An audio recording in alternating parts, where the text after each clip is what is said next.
wabarakatuh. Kami dari kelompok 5 akan mempresentasikan bisnis plan yang kami jalankan. Sebelumnya, kenalkan saya Yesti Kristina dan keempat teman saya ada Firman Riyadi, Niken Kinanti, Afifah Ranti, dan Intan Kurnia. Ini saya akan menjelaskan tentang abstrak. Dalam proposal ini bertujuan untuk mengevaluasi segala aspek dari kelayakan bisnis dari bisnis cupcake Cleo Cake. Dengan semakin maraknya persaingan di Indonesia, terutama dalam bidang kuliner dan kue, di sini Cleo Cake menawarkan produk cupcake keju, coklat, dan kacang almond impor dari Belanda, Belgia, dan Jerman, dan bebas bahan pengawet. Tujuan dari dirinya Cleo Cake adalah menyediakan beberapa jenis cupcake yang jarang diproduksi di Indonesia. Dari hasil perhitungan pada aspek keuangan selama 5 tahun, maka didapatkan MPV sebesar 1.030.440.666 rupiah dan IRR sebesar 88,88%, di mana payback periodenya selama 3 tahun 2 bulan. Sehingga dari hasil tersebut, maka dapat ditarik kesimpulan bahwa proyek bisnis cupcake ini layak untuk dijalankan. Selanjutnya yang akan dibahas adalah ringkasan eksekutif. Badan usaha yang akan digunakan adalah UD Cleo Cake yang bergerak di bidang industri makanan cupcake. UD Cleo Cake ini merupakan badan usaha baru yang akan dibentuk. Produk yang akan dibuat adalah produk olahan keju dan coklat. Tujuan dari didirikannya Cleo Cake adalah menyediakan beberapa jenis kue cupcake yang jarang diproduksi di Indonesia, yaitu cupcake keju Belanda, coklat Belgia, dan kacang almond Jerman. Selain itu, tujuan lainnya adalah untuk meningkatkan kesejahteraan karyawan dan memperoleh profit. Bentuk bisnis dari badan usaha ini adalah perseorangan. Perubahan tren dan gaya hidup terutama di kota besar, di mana anak muda sekarang lebih suka untuk mengkonsumsi makanan manis dengan bentuk yang unik. Food inilah yang mendorong produk-produk coklat, keju, dan kacang almond semakin berkembang. Melihat situasi ini, Cleo Cake hadir untuk memenuhi kebutuhan tersebut dengan memfokuskan diri kepada keju, coklat, dan kacang almond yang jarang diproduksi di Indonesia. Sebagai strategi utama, Cleo Cake memilih untuk berfokus pada market penetration yang digunakan untuk mencapai tujuan perusahaan yang telah direncanakan. Selanjutnya adalah visi dan misi. Visi Cleo Cake adalah menjadi penghasil cupcake nomor 1 dalam hal kualitas dan pelayanan di Indonesia. Visi Cleo Cake ini cukup singkat, tetapi di setiap katanya memiliki makna yang ingin dicapai. Visi dari perusahaan menunjukkan ke depannya ingin menjadi pemimpin pasar di bidang cupcake dengan mengedepankan kualitas dan pelayanan kepada konsumennya. Misi dari Cleo Cake yaitu 1. Menyediakan produk cupcake yang berkualitas bagi semua konsumen di Indonesia. 2. Memberikan pelayanan yang terbaik kepada semua konsumen untuk menjaga kepuasan dan loyalitas. Ketiga, melakukan inovasi produk, meningkatkan kualitas sumber daya manusia dan teknologi secara terus-menerus. Keempat, meningkatkan kesejahteraan seluruh karyawan dan pemilik dan memaksimalkan profit badan usaha. Adapun jenis usaha yang sedang marak saat ini yaitu usaha di sektor industri. Salah satunya itu industri yang paling diminati saat ini yaitu industri makanan, dan faktanya dapat dilihat di sepanjang jalan besar kota Jakarta, di mana banyak sekali outlet yang menjual makanan dengan beraneka ragam rasa dan kualitasnya. Nah, salah satu usaha makanan yang cukup marak kita lihat di sini adalah usaha bisnis cupcake. Cupcake mempunyai penampilan yang menarik karena dikemas dalam wadah-wadah yang cantik, yang menggemaskan. Jadi cocok banget dijadikan untuk acara pesta ulang tahun, acara kantor mungkin, atau untuk cemilan dimakan sendiri.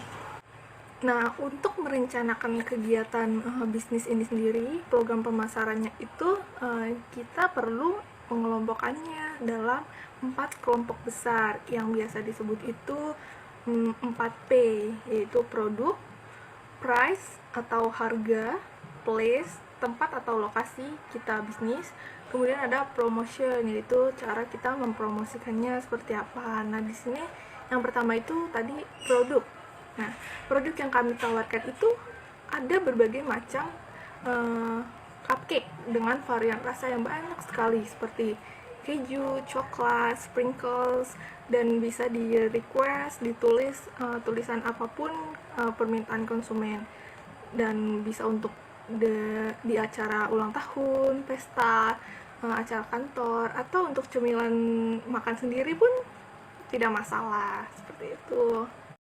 Nah, setelah tadi adalah produk, yang kedua itu adalah price atau harga.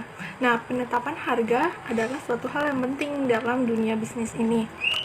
Harga pada produk cupcake yang kami produksi itu sangat bersaing dan sesuai dengan sasaran konsumen.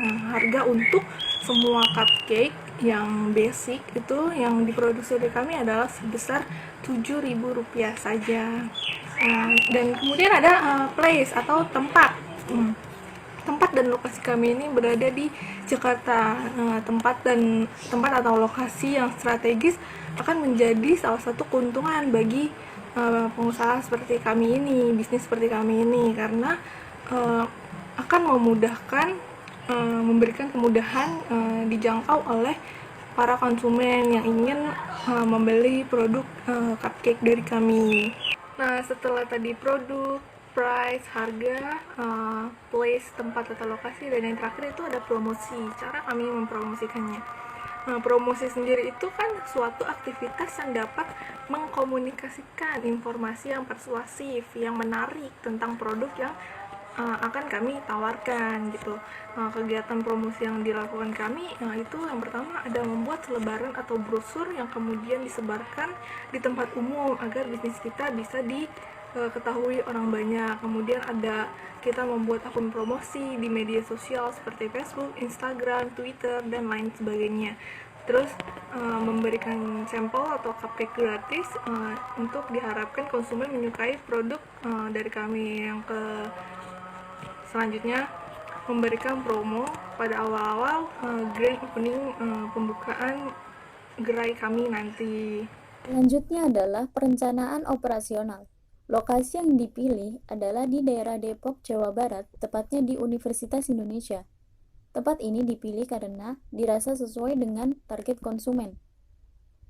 Kami dapat menghasilkan 60-80 buah cupcake dalam waktu sehari. Maka dalam 22 hari kerja, kita akan menghasilkan kurang lebih 1.400 buah cupcake. Penjualan produk ini dapat dilakukan dengan dua cara, yaitu dengan memesan secara langsung atau memesan melalui aplikasi. Selanjutnya adalah perencanaan organisasi atau sumber daya manusia. Kami terdiri dari 5 orang yang akan dibagi menjadi tim produksi dan tim pemasaran.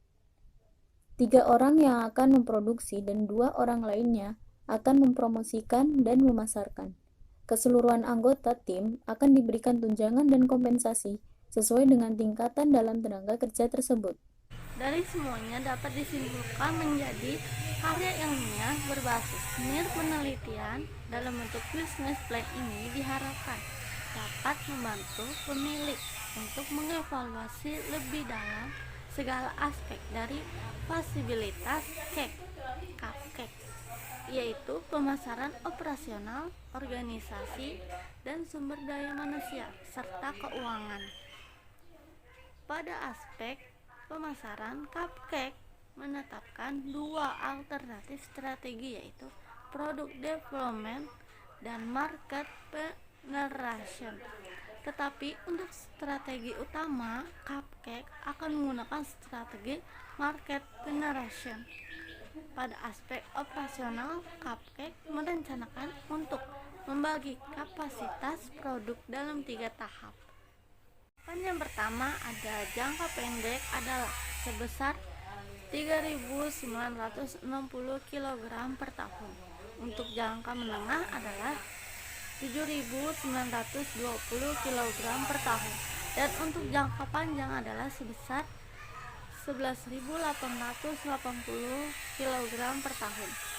Pada aspek operasional juga dijelaskan mengenai lokasi yang akan digunakan sebagai tempat produksi. Pada aspek organisasi dan sumber daya manusia, cupcake merencanakan struktur organisasi beserta job description, dan job specification yang dapat mendukung pelaksanaan tujuan yang ingin dicapai. Serta pada bagian ini juga dijelaskan mengenai perencanaan sumber daya manusia yang dibutuhkan dalam rangka pengembangan dan pemenuhan kapasitas produksi yang telah direncanakan. Bagian ini juga menjelaskan tentang sistem salary yang dijalankan perusahaan beserta reward dan punishment yang diberlakukan. Pada aspek keuangan dilakukan proyeksi penjualan dan biaya dalam periode perhitungan selama 5 bulan. Berdasarkan analisis keuangan dan sensitivitas tersebut, maka proyeksi bisnis ini layak untuk dijalankan. Segala aspek yang dibutuhkan pada bagian pemasaran, operasional, dan sumber daya manusia keuangan telah dijabarkan pada masing-masing bab. Hal ini tersebut diharapkan dapat menjadi tolak ukur dalam menjalankan bisnis case ini. Sekian dari bisnis plan yang kami sampaikan, kurang lebihnya mohon maaf. Wassalamualaikum warahmatullahi wabarakatuh.